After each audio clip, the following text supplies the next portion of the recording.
हमने ना ये चीज़ कई बार सुनी है कि कुछ-कुछ जो शक्तियाँ होती हैं, जो नकारात्मक शक्तियाँ होती हैं, ये ईश्वर की शक्ति से भी बड़ी होती है। तो क्या ये सच है?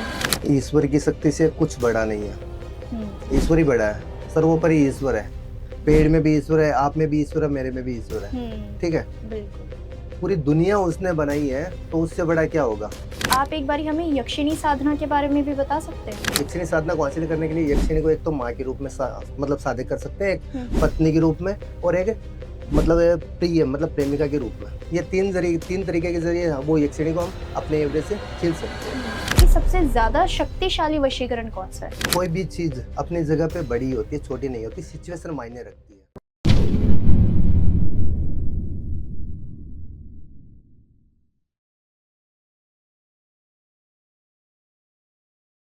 क्या आप भी लाइफ के किसी फेज में फंस गए हो? रिलेशनशिप इश्यूज हो या फैमिली प्रेशर, करियर कंफ्यूजन या हेल्थ स्ट्रगल्स? मेंटल ब्रेकडाउन्स हो या मनी स्ट्रेस, टीवीटी है आपके साथ एक ऐसी जगह जहां पर आपको गाइडेंस मिलेगी बिना किसी फिल्टर के। चाहे आपको चाहिए क्लैरिटी, हीलिंग या सही डायरेक्शन। तो हमसे जुड़िए, हमें डीएम कीजिए या फिर हमें व्हाट्सएप कीजिए 8448801064 पर। आप रेडी हो? तो जुड़िए टीवीटी के साथ, जहां आपको मिलेगा हर सवाल का सच्चा जवाब। TVT, real talks, real health, real you.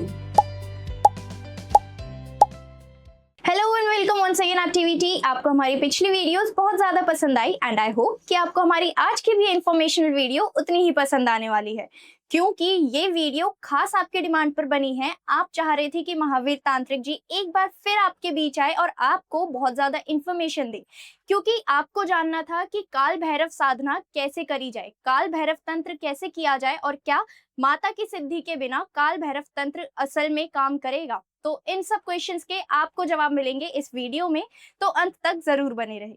नमस्कार महावीर जी, आपका एक बार फिर से स्वागत है हमारे टीवीटी पर। तो नमस्कार कनिका जी। तो आपने जैसे मतलब फिर से दोबारा मेरे को यहाँ पे बुलाने के लिए धन्यवाद। और हम आज जैसे मतलब जिन चीज़ों के ऊपर आपने बताया तो उन्हीं चीज़ों के ऊपर हम आज विश्लेषण करेंगे।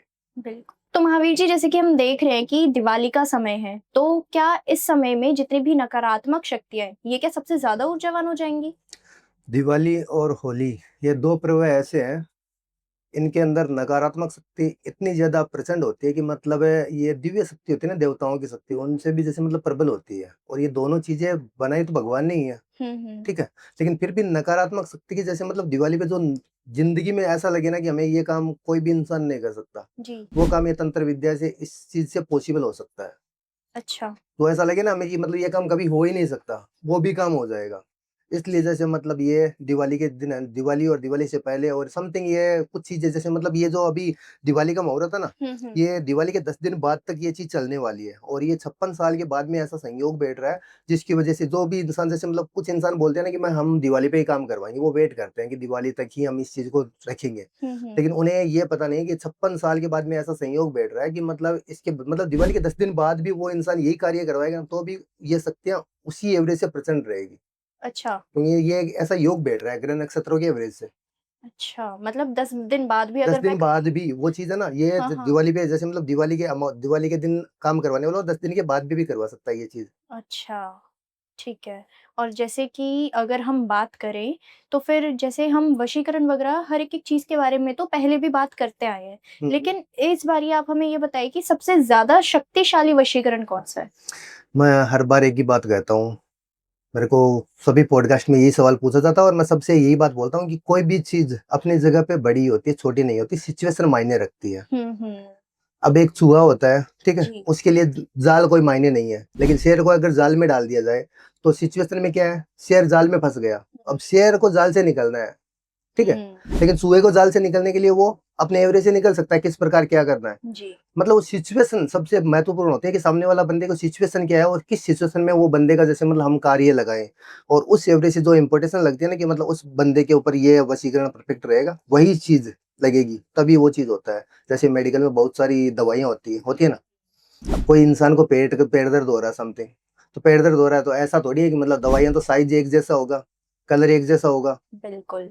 नाम अलग-अलग हैं, तो वो दवाई उसी एवरेज से जैसे मतलब जो बीमारी है उसी के ऊपर असर होता है ना, हुँ, तभी वो चीज़ें उसी एवरेज से लगती है। बिल्कुल। अब जैसे महावीर जी हम ना ये अक्सर देखते हैं कि आजकल जो लोग हैं ना इन्होंने भी ये चीज़ एक ट्रेंड बना दी है कि जो मुठ होता है ना ये हर एक त्योहारों के बाद छोड़ा जाता है। तो क्या ये कहीं न कहीं जो काली क्रियाएँ हैं या जो काली दुनिया है इससे जुड़ा हुआ है? तो ये पूरी की पूरी दुनिया बनाने वाला तो ऊपर वाला ही है ना। हुँ। ऐसा थोड़ी है कोई इंसान आके तो बना के नहीं गया। जी। ऊपर वाले ने ये दुनिया बनाई है तो उसने जैसे मतलब जो भी क्रियाएँ बनाई है उसी ने ही बनाई है। ये तो लोगों को जितना ज्ञान होता है लोग उसी बात को लेके आगे बढ़ते रहते हैं। और रही बात अब वो आप मुठ की बात कर रहे हैं तो जैसे मतलब उसमें ये चीज़ होती है कि मतलब उसमें ये मुठ करने की क्रिया होती है ना, हुँ। ये मारण क्रिया से रिलेटेड होती है। ठीक है? अच्छा। जिसकी वजह से ये जो चीज़ें अगर कोई ऐसा इंसान हमारा शत्रु है, उसके ऊपर हमने ऑलरेडी बहुत बार कोशिश कर ली कि ऐसे-ऐसे काम लगवाए, लेकिन वो काम उसके ऊपर परफेक्ट परफेक्ट नहीं लग रहे हुँ। या फिर उसके ऊपर किसी दिव्य शक्ति का हाथ होता है, हुँ। जिसकी वजह से वो हर बार बच जाता है या फिर पितरों का हाथ होता है, पूर्वजों का हाथ होता है, समथिंग वे कुछ भी।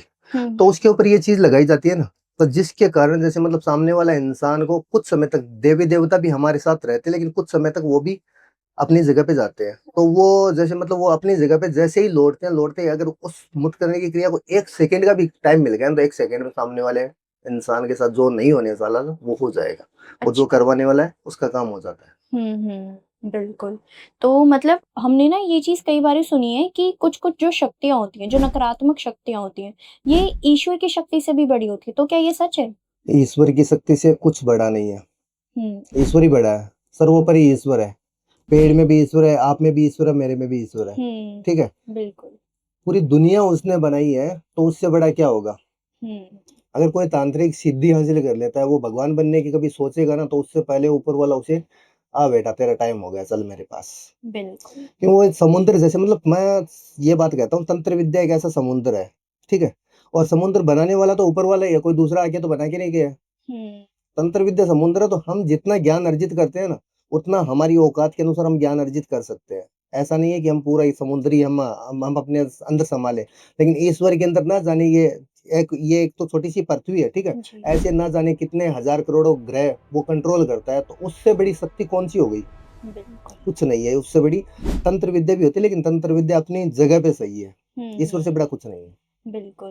अच्छा महावीर जी, आप एक बारी हमें यक्षिणी साधना के बारे में भी बता सकते हैं? यक्षिणी साधना के बारे में आपको जानना है तो यक्षिणी साधना इंसान को सबसे पहले तो अपने आप पे कंट्रोल रखने की मतलब खुद के ऊपर कंट्रोल होना चाहिए इंसान को, क्योंकि यक्षिणी जैसे मतलब यक्षिणी साधना को हासिल करने के लिए यक्षिणी को एक तो माँ के रूप में मतलब साधक कर सकते हैं, एक हुँ, हुँ। पत्नी के रूप में और एक मतलब प्रिय मतलब प्रेमिका के रूप में। ये 3 तरीके के ज़रिए वो यक्षिणी को हम अपने एवरेज से खींच सकते हैं। हुँ। और सबसे पहले कोई भी इंसान अगर यक्षिणी को प्रेमिका की एवरेज से साधक करता है, तो उसे अलग प्रकार की साधना करनी पड़ती है और माँ के रूप में एवरेज से करता है, तो उसकी थोड़ी अलग प्रकार की साधना होती है और पत्नी वाली मतलब अलग प्रकार की। अब इसमें मेन चीज़ ये है कि माँ के रूप में साधना करते हैं ना, उसमें मतलब वो हमें जैसे मतलब एक बच्चे का कैसे ख़्याल रखती है, जब तक हमारी श्वास चलती है ना, तब तक वो हमें बताते रहते हैं दिशा अनुसार हमें निर्देश देते रहते हैं कि आपको अभी क्या करना चाहिए, आपके साथ ऐसा कुछ अनिष्ट होने वाला है या फिर आपको इस कार्य को किस प्रकार करना है, जिस वजह से हम वो कार्य उसी प्रकार करते हैं, जो भी चीज़ है समथिंग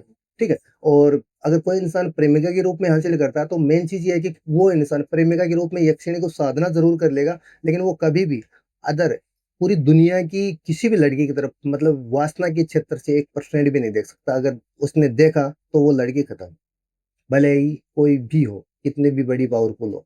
और अगर पत्नी के रूप में यही जैसे मतलब पत्नी के रूप में उसने ये यक्षिणी माता को स्वीकार कर लिया, हुँ, हुँ। तो उसमें जैसे मतलब वो पत्नी का दर्जा ले लेगी, ठीक है? और उसका सब कुछ ख़्याल रखेगी, जो भी चाहिए सब कुछ वे, ठीक है?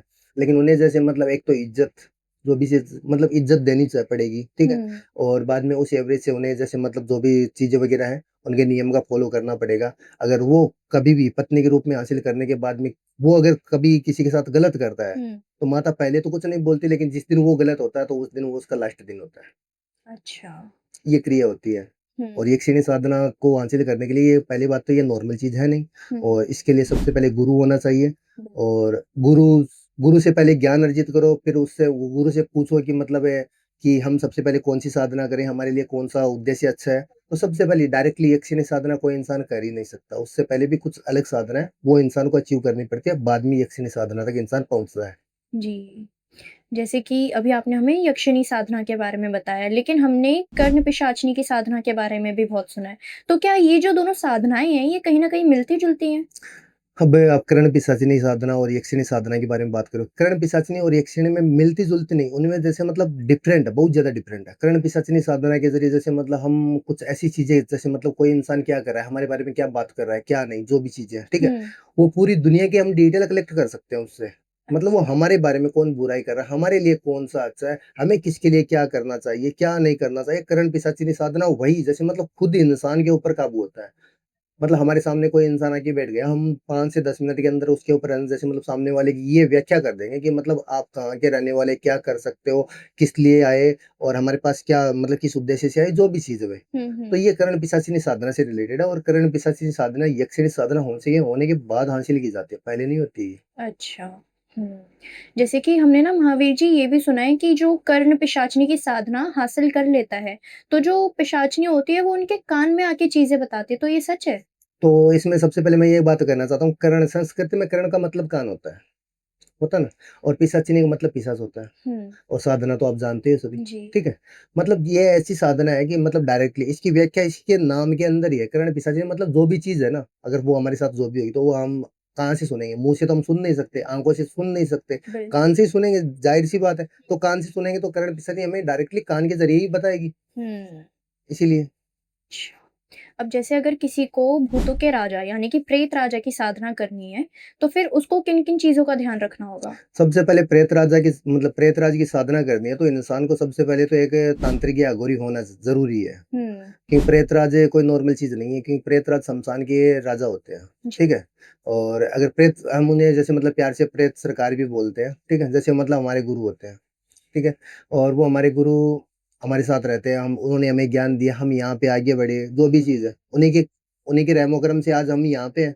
तो मैं यही कहना चाहता हूँ कि मतलब बाद में जैसे मतलब एक अघोरी और एक तांत्रिक की कभी भी जैसे मतलब मृत्यु होती है ना, मतलब उन्हें पता चल जाता है, आभास हो जाता है कि मतलब अब उनकी नेचुरल मृत्यु होने वाली है। हुँ। ऐसे तो जैसे मतलब किसी के ऊपर शक्तियाँ अटैक हो जाती है, वो मृत्यु नहीं, नेचुरल हुँ। मृत्यु होती है ना, तब वो जैसे मतलब अपना कपाल होता है ना, जी। जैसे मतलब मुंडी से ऊपर वाला हिस्सा पूरा, हुँ, हुँ। वो अपने प्रिय शिष्य को देते हैं और उसको बोलते हैं कि जब मेरी मृत्यु होगी इस टाइम तक, ठीक है? और इस मेरे कपाल को तुम ध्यान रखना, तुम्हें जो भी चीज़ चाहिए मैं तुम्हारे लिए हर एक चीज़ अवेलेबल करवाऊँगा कभी भी, क्योंकि मेरा ज्ञान तुम्हारे साथ होगा, तुम्हारा ज्ञान भी तुम्हारे साथ होगा। तो अब एक एक इंसान से 2 इंसान भले हैं, हुँ। ठीक है? तो अगर हम कभी भी जैसे मतलब ये कपाल साधना से ज़रिए जब कुछ भी करवाते हैं, तो वो हम कपाल को जैसे मतलब कपाल सरकार से है ना, उनसे शमशान में जो भी सबसे पहले सुरक्षा कवच बना के उनसे उनके आदेशानुसार से हम पूछते हैं कि हमें इस कार्य को किस प्रकार करना चाहिए। तो वो हाँ या ना में जवाब देते हैं कि मतलब हाँ, तो हाँ, ना तो ना मतलब मुंडी हिला के जवाब देते हैं। उसी प्रकार से होता है। क्योंकि मेन चीज़ मैंने कुछ लोगों के काम भी किए और मैंने उन्हें वीडियो कॉल पे भी दिखाया ऐसी चीज़ें।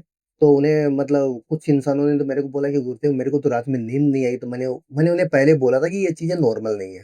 ठीक है? आप लोग इसमें मतलब इन्वॉल्व मत होइए। उन्होंने कहा कि आप करते हो, नहीं करते समथिंग में कुछ भी, लोगों के ख़्याल है। हुँ। लोगों को कोई नहीं समझ सकता, लोगों की सोच होती है, जैसी सोच मैंने बोला ठीक है दिखा देंगे, बाद में मैंने उन्हें कपाल के कुछ जैसे मतलब दिखाया, दिखाने के बाद में कुछ लोगों ने मेरे को बोला, मेरे को तो नींद नहीं है, ये नहीं तो मैंने बोला ना हमारा तो ये रोज़ाना का काम है, हुँ। ठीक है? नींद तो आप लोगों को नहीं आएगी, हम तो रोज़ाना शमशान में ही क्रिया करते हैं, सोते हैं हम जो हमारा टाइम पीरियड से हम उसी एवरेज से करते हैं जो भी काम है, हुँ। इसलिए। तो कपाल की साधना नॉर्मल नहीं है, इसके लिए सबसे पहले इंसान को अपने एवरेज से कुछ और भी साधना हासिल करनी पड़ेगी। सबसे पहले तो इंसान को तांत्रिक बनना पड़ेगा, हुँ, हुँ। मोह माया से दूर मुक्त होना पड़ेगा। मुक्ति का मार्ग मतलब काम, क्रोध, वासना, त्याग इन चीज़ों के ज़रिए उस एवरेज से जैसे मतलब उस प्रकार से रहना पड़ेगा कि उसे किसी चीज़ का लोभ ही नहीं है, ठीक है? हुँ। कोई मरे, कोई जिए, उसे कोई स्वार्थ नहीं है। हुँ। वो इंसान जैसे मतलब तब वो इंसान जैसे मतलब कपाल की ये चीज़ कर सकता है और ये कपाल वाली भी चीज़ नॉर्मल नहीं होती है। जी। जैसे कि आपने हमें बताया कि जो भी मतलब उसको लोभ होता है किसी इंसान को या वासना के पीछे वो भागता है। तो फिर जैसे कि अगर मान लीजिए कोई कपाल की सिद्धि प्राप्त करना चाहता है, लेकिन वो वासना भी नहीं छोड़ पा रहा, तो फिर क्या उसको ये सिद्धि प्राप्त होगी? और अगर वो वासना नहीं छोड़ पा रहा है अपनी, तो फिर क्या उसके कुछ साइड इफ़ेक्ट्स उस इंसान को देखने को मिलेंगे? अब मैं एक बात ये कहना चाहता हूँ, आपने एक चीज़ ये नोट की होगी, बहुत सारे लोग जैसे मतलब पॉडकास्ट में डायरेक्टली ज़ाहिर-सी बात है ये बात बोलते हैं, हम प्रेत के साथ वासना मतलब फिज़िकल करते हैं, भूत के साथ ये करते हैं, चुड़ैल के साथ ये करते हैं। तो सबसे पहले मैं एक बात ये कहना चाहता हूँ, ऊपर वाले ने ये जो चीज़ बनाई है ना, इसका एक टाइम पीरियड दिया है, हुँ, ठीक हुँ। है? अब जैसे मतलब एक मतलब डॉग होता है, ठीक है? डॉग जैसे मतलब कभी भी एक बात ध्यान रखना, वो दीपावली के टाइम पे ही बच्चे पैदा करते हैं, हुँ। ठीक है? और जो भी गाय वगैरह भैंस वगैरह कुछ भी मान लो, मतलब अलग अलग अलग पशु पक्षी जो भी है, हम्म। उनका एक टाइम पीरियड से पहले वो कभी भी इस चीज के पीछे नहीं दौड़ते। नेचुरल हम्म। नहीं है। लोगों ने जैसे मतलब इंसान को इतना है कि ऊपर वाले ने इतना अधिकार दे दिया ना कि मतलब तू अपने एवरेज से बता सकता है, बोल सकता है, जाहिर कर सकता है लोगों के सामने। इसलिए इंसान को जैसे मतलब इस चीज के पीछे पड़ गए। और लोग बोलते हैं ना हम ये करते हैं वो करते हैं। अगर जो सच्चा तांत्रिक अघोरी या फिर कुछ भी होगा ना, जी। तो वो वासना से परे होता है, ना कि वासना। अगर वो खुद ही वासना में विलीन हो जाएगा तो वो हम्म। क्या तांत्रिक या फिर अघोरी होगा। बिल्कुल। ये चीज है। जी। अब जैसे कि हम कपाल की ही बात कर रहे हैं, तो फिर एक क्रिया जो हमने सुनी है कपाल मसानी क्रिया। तो एक बारी आप हमें उसके बारे में बता सकते हैं? तो कपाल की साधना जो भी होती है ना, ये मसान में ही होती है, जाहिर सी बात है कि शमशान के बिना तो कपाल आता नहीं है। हुँ, ठीक हुँ। है, ऐसा तो है नहीं। तो ये कपाल की साधना मसान में क्रिया की जाती है और मसान को जागृत करना पड़ता है। और मसान को जागृत करके जो भी वहां पे प्रेत आत्मा जो भी होती है ना, सबसे पहले उन्हें कपाल के अनुसार मतलब उन्हें हाजिर करना पड़ता है। फिर हुँ, कपाल उन्हें जैसे मतलब आदेशानुसार जो भी चीजें बताते हैं, तो बताने के बाद में ये क्रिया उसी प्रकार से होती है। तो हम जो भी डिटेल, जाहिर सी बात है, वो उसी प्रकार का ये काम है। तो महावीर जी, जैसे कि आजकल हम देख रहे हैं ना कि लोगों के लव इश्यूज़ काफ़ी ज़्यादा हमें देखने को मिल रहे हैं, ठीक है? जैसे कि कोई ये चाहता है कि उनको उनका खोया हुआ प्यार मिले, या फिर कोई ये चाहता है कि तीसरा पर्सन जो आ रखा है उनके रिलेशन के बीच में वो हट जाए। तो फिर इन सब चीज़ों के लिए ना लोग दर-बदर भटकते रहते हैं, और फिर उनके पास क्या समाधान निकलता है कि या तो फिर वो कुछ गलत कर ले, या तो फिर जो तीसरा पर्सन बीच में आया है उनसे दुश्मनी निकाल ले। तो फिर क्या ये चीज़ें सच में हो सकती हैं? जो नाम होता है वो चीज़ भी होती है, सीधी बात है, ज़ाहिर-सी बात है, ठीक है? हुँ। अबे किसी इंसान के रिलेशनशिप में थर्ड पर्सन आ गया, थर्ड पर्सन आएगा तो जैसे मतलब वो उसका समय उसे देगा, तो उसके समय में तो कटौती होगी ना। बिल्कुल। जो इंसान अगर पहले उससे 1 घंटे बात करता था, 2 घंटे बात करता था, 5 घंटे बात करता था, ठीक है? अब वो उसकी कोई बहन या फिर कुछ भी मान लो जो भी है, हुँ, फ्रेंड आ गई, हुँ। तो अब वो 1 घंटा तो उसे देना पड़ेगा, तो उसको 5 घंटे में से 1 घंटा कम हो गया, 4 घंटे। अब वो जिसको 1 घंटा दे रहा है, 1 घंटे में उसे संतुष्ट नहीं है, वो बोले कि मेरे को टाइम और चाहिए, ज़ाहिर-सी बात है। और कोई भी इंसान हो, या फिर कोई जानवर होता है, जैसे मतलब बारिश के टाइम में छोटे-छोटे जानवर आते हैं ना, वो लाइट की तरफ ज़्यादा आकर्षित होते हैं। तो वैसे ही जैसे मतलब जो भी लड़के होते हैं रिलेशनशिप में, पुराने से ज़्यादा नए की तरफ आकर्षित जल्दी होते हैं। तो वो उसे जैसे मतलब उसका पूरा-पूरा टाइमिंग धीरे-धीरे करके पूरा निकालना शुरू कर देते हैं, और लास्ट में अचानक से ऐसा हो जाता है कि मतलब धीरे से उसे ब्लॉक कर देते हैं। फिर वो डायरेक्टली इंसान ये बात बोलता है कि मेरे साथ क्या हुआ? मेरे साथ गलत हुआ, मैंने यहाँ करवाया, ये करवाया, मैं जिस बंदे के पीछे सब कुछ कर सकती हूँ, ये हो सकता है, वो हो सकता है, समथिंग में कि मतलब मैंने उसे सब कुछ मान लिया, पति मान लिया, मेरे साथ लिविंग में था 16 साल से, 15 साल से, 10 साल से, समथिंग कुछ भी जो भी है। हुँ, अब वो बंदा मेरे को ये बात बोल रहा है कि मतलब मेरे अंदर उसके प्रति कोई फीलिंग ही नहीं है। हुँ, हुँ। फीलिंग पहले तो थी ना, अभी बिल्कुल। नहीं है। तो अगर वो गलत होता तो आपके साथ 15 साल रहता ही क्या? नहीं रहता ना। वो बंदा तो सही था, मेन चीज़ है कि वो इंसान, या तो वो इंसान आकर्षित हो जाता है, हुँ, ज़ाहिर-सी बात है। अगर हमारी थाली में आलू पड़ा है, सामने वाले की थाली में जैसे मतलब पनीर है, तो हम ऐसा सोचेंगे ना कि यार तुम्हारा पनीर टेस्ट करके तो देखें क्या स्वाद है, जो भी चीज़ है, बिल्कुल। ठीक है? तो उस एवरेज से वो मतलब थिंकिंग की एवरेज से बता रहा हूँ, मैं ये नहीं कहना चाहता कि सारे इंसान एक जैसे होते हैं। हुँ, सारे इंसान कभी एक जैसे नहीं होते, जी। और ऐसा करना भी नहीं चाहिए। सामने वाले की थाली में अगर पनीर है तो वो पनीर उसी को मुबारक हो, हमें आलू ही मुबारक हो। मैं तो सभी से यही कहना चाहता हूँ। लेकिन लोगों की सोच के अनुसार जो भी चीज़ें ना, इसी एवरेज से होता है। और जो थर्ड पर्सन आता है, थर्ड पर्सन को भी रिमूव किया जाता है, ठीक है? और वशीकरण भी अवेलेबल है। कोई भी इंसान किसी के ऊपर कुछ करवा देता है, तो करवाने के बाद जैसे मतलब उनके बीच में जो डिस्टेंस आ जाता है, डिस्टेंस आने से जैसे मतलब उनके बीच में लड़ाई-झगड़ा होना ज़ाहिर-सी बात है। हुँ, तो उसी एवरेज से वो इंसान बाद में हमसे कोई कॉन्टैक्ट करता है, तो हम उसका सुझाव करते हैं, डायरेक्टली काम चेक करते हैं, काम चेक करने के बाद उसका सॉल्यूशन करके देते हैं। जितना समय लगता है टाइम पीरियड्स के अनुसार हम उनसे बताते हैं कि इतना ही टाइम लगेगा, तो उसी टाइमिंग की एवरेज से हम सामने वाले को काम के लिए बताते हैं। कुछ समय में जैसे मतलब किसी इंसान के कार्य में ऐसा भी हो जाता है कि हम उन्हें टाइम देते हैं, हुँ, टाइम से भी थोड़ा एक्स्ट्रा टाइम हो जाता है। हुँ, तो मैं सबसे एक बात यही कहता हूँ, भगवान तो मैं हूँ नहीं, बिल्कुल। कर्म मैं करता हूँ, ठीक है? कृष्ण ने अर्जुन से कहा था, "तू कर्म कर, फल की इच्छा रखेगा तो कभी आपको रिज़ल्ट नहीं मिलेगा।" हुँ, अगर आपको ज़िंदगी में सफलता चाहिए, तो आप अपने सबसे पहले निश्चित टारगेट पे ध्यान दीजिए, बिल्कुल। तभी आप अपना सटीक निशाना या फिर जो भी अपना टारगेट है, वो अचीव कर पाओगे। हुँ, इसीलिए मैं उन्हें जो भी है कुछ समय और देता हूँ, और बाद में उनका काम सफलतापूर्वक करके भी देता हूँ। बस ऊपर वाले से यही दुआ है कि मतलब मैं लोगों का काम करता रहूँ और लोगों की भलाई करता रहूँ। बिल्कुल। तो महावीर जी, जैसे कि मान लीजिए मैं अपने पार्टनर के साथ रिलेशन में हूँ, लेकिन कोई तीसरा पर्सन बीच में आ गया। अब मैं ये चाहती हूँ कि वो मेरे पार्टनर के आमने-सामने मंडराए भी ना, वो उसे दिखे भी ना। तो मैं इसमें क्या उपाय अपना सकती हूँ? इसमें या तो आप अपने प्रेमी के ऊपर जैसे मतलब प्रेम वशीकरण करवा सकते हो, ठीक है? और या फिर आप अपने नाम से उसके ऊपर नेत्र नेत्र एक तो नेत्र वशीकरण होता है, एक हम्म। आकर्षण वशीकरण होता है, ठीक है? जी। मतलब आकर्षण वशीकरण आपके नाम से करवा सकते हो। उसमें कुछ चीज़ें रेमेडीज़ आपको फ़ॉलो करना पड़ता है। एक आपको नींबू दिया जाता है, जो एक टाइम पीरियड इसके अनुसार, और जब आप ये कार्य करवाते हो, हम जो टाइमिंग देते हैं, टाइमिंग तक आपको उस नींबू को सँभाल के रखना पड़ता है। और ऑन कैमरा मैं ये डायरेक्टली पूरे विश्लेषण के साथ नहीं बता पाऊँगा कि क्या-क्या फ़ॉलो करना पड़ता है। जी। जिसको भी अगर कोई ऐसा इश्यू है, तो वो हमसे कॉन्टैक्ट कर सकता है। हम ज़ाहिर-सी बात है, उनका समाधान करके देते हैं। तो बिल्कुल। वो इंसान तो दूर की बात है कि मतलब आप उस इंसान की बात कर रहे हो, वो ऐसा काम हो जाएगा कि दोबारा वो कभी भी किसी अदर लड़की की तरफ आँख उठा के नहीं देखेगा। बिल्कुल। ये चीज़ है। जैसे आपने अभी आकर्षण वशीकरण के बारे में बताया, तो ये कैसे काम करता है?